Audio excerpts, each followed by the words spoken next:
Hey, what's going on YouTube? It's Pyromancer here, and I hope you're all having a wonderful day. Welcome back to the channel. Today I wanted to discuss with you guys one of my more kind of crazy theories. However, before we even get into that, I kind of want to talk to you guys about pocket dimensions and what exactly pocket dimensions in the World of Warcraft universe are, and give you some examples of some that already exist.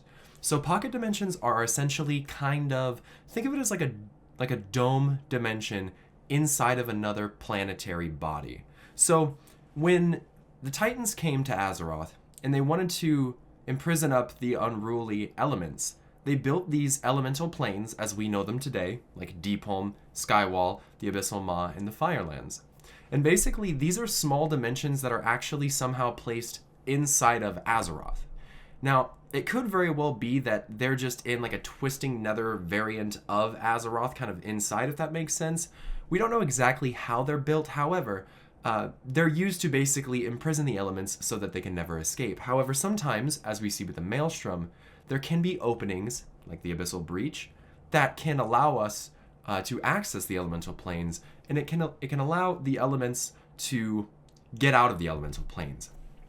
However, there are other pocket dimensions that exist. Now, one that I think is vastly overlooked is one called Mardum, the Plane of Banishment. Now, before you grab your pitchforks and torches and start telling me that Mardum is a planet, because a lot of people seem to think Mardum was a planet, I actually have Chronicle Volume 1 right here from the portions Sargeras and Agrimar. And it says here, with Agrimar able to hold his own in battle, Sargeras had time to closely study the properties of the Twisting Nether and find a way to contain demons. Though he hadn't yet grasped the volatile realm's full scale, he had learned how to manipulate and shape some of its energies. Sargeras used this knowledge to forge a prison within the Nether. Known as Mardum, the Plane of Banishment, it would act as an impregnable pocket dimension from which nothing could escape. No longer would demons be reborn after defeat. Now, they would be contained within this prison, where they would languish for all of eternity. Now, as Agrimar and Sargeras continued their campaign, the prison overflowed with captive demons and their destructive fell energies. Soon, these energies became so great that they began tearing at the veil between the Nether and the physical universe. The prison appeared in distant reaches of the Great Dark as a burning, verdant star. And I think this is really interesting because we've actually heard a very, very similar description for another planetary body, and that is Argus. In 1000 Years' War, which is a canon audio drama that was released actually during Legion, it's the story of Illyria and Turalyon in their conquest, their fight alongside the Army of the Light. And during this audio drama, Illyria communes directly with Argus. And Argus shows through the expanses of the Great Dark as an emerald star, because of apparently the fell chains that are around Argus, is the way that it's described. Now, if you didn't pick up on that, you have the emerald star and you have the verdant star. Mardum, and Argus. Now, the thing about Argus that a lot of people don't know is Argus was actually naturally located in the Twisting Nether. Many people actually have no idea that that's the case. Again, in 1000 Years' War, it's described that because Argus was shrouded in the energies of the Nether, that it was pretty easy for the Light-Forged armies to navigate to, because they're very familiar with the Twisting Nether.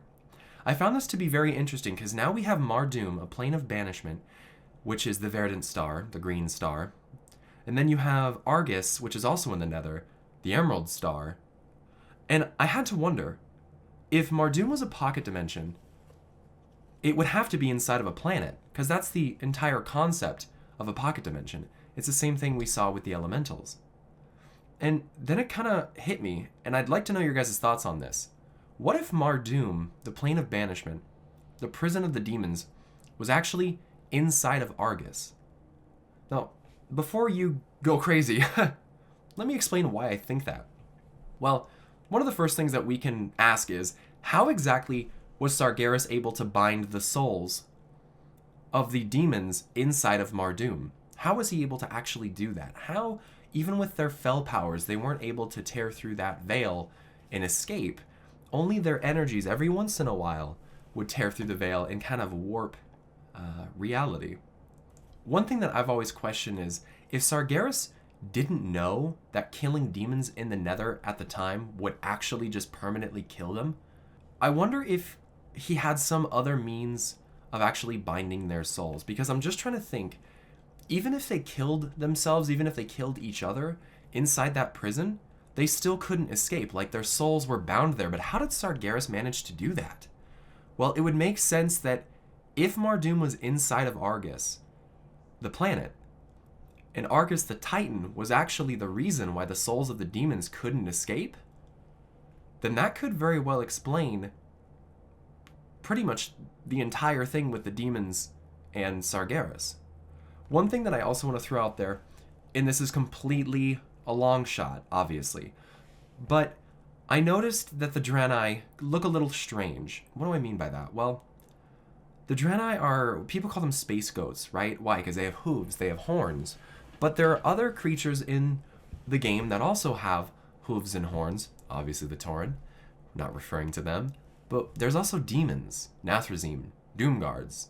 And when these energies of Mardum seeped into reality, who knows if they could have warped civilizations?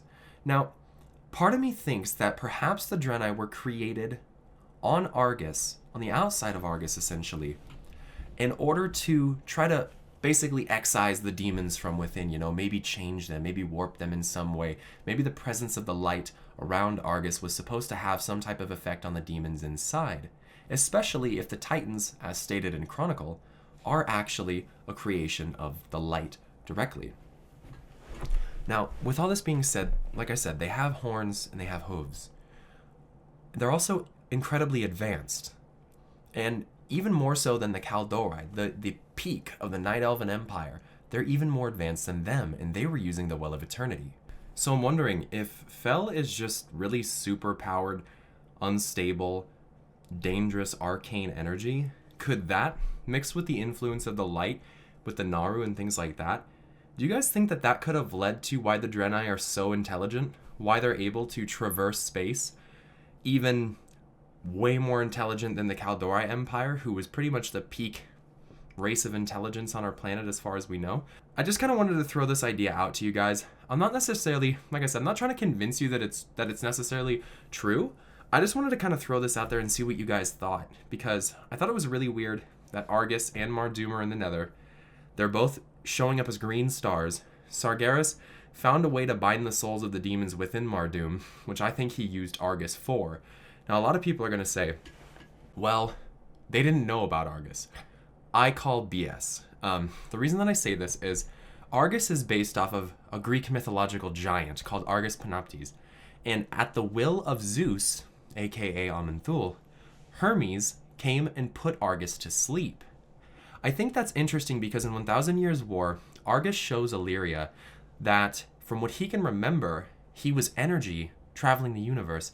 And then when he got close to his sun, he got warm and fell asleep, and a planet built itself around him, which is really interesting because in every other instance, it's said that the Titans grow inside planets and then they're born from planets. Not really the other way around, that the Titan world soul creates a planet. So what if Argus wasn't part of Amenthul's plan? What if they looked at the Unmaker as basically their enemy, and Sargeras struck down Argus in the name of Amenthul, for Amenthul, and that's how they decided, even before they started fighting the demons, that Sargeras was their greatest champion. I was asking myself about that too. Sargeras was always just the defender and champion of the Pantheon because he was their greatest warrior. Well, how did they know that? How did they know that Sargeras was their best fighter, their strongest warrior? Was it Sargeras that initially tried to strike down Argus? And even if it wasn't, Amenthul during the fight says, "Time bends to my will, Unmaker." And then he tries to hit him with a temporal blast, the one force that can bind your relentless fury, or whatever it is that he says. Amenthul almost sounds like he's done this before. Almost like he's used his powers of time to send Argus back in time, basically, to basically be unborn. But not permanently. He would just be sent back into an energy world soul state, and then probably over time could be reborn again. The thing that I find super interesting is Sargeras tells Agramar during the raid They must not disrupt the rebirth. Well, what rebirth is he talking about? Obviously, some people may think the rebirth of him, but he never really died. Maybe the rebirth of the Pantheon? Maybe. But more so, I think it was the rebirth of Argus. If it does align with Greek mythology and Argus was put to sleep at Zeus's command, it could have been Norgodon, the Dreamweaver. But there's also a really, really good chance that it was Sargeras striking him down. And then basically they all kind of teamed up against Argus because he's a great threat to them. He is an unmaker. He's the opposite of what the Pantheon really represents. They're all about making. They're called the makers. So if he's the unmaker, he's the kind of the one that stands out from their goal. They don't want him as a part of what they were doing. However, because he's the force of death, the primal force of death, he was important to the grand design, and thus I think elements of him, essence of Argus, little hints can be found in other places. And consider this as well. During the fight with Argus, he spawns re-origination modules. Now, we've heard of re-origination because it's what's supposed to have had happen to our planet. That's what Algalon showed up to do. He showed up to re-originate the planet. It was supposed to be over.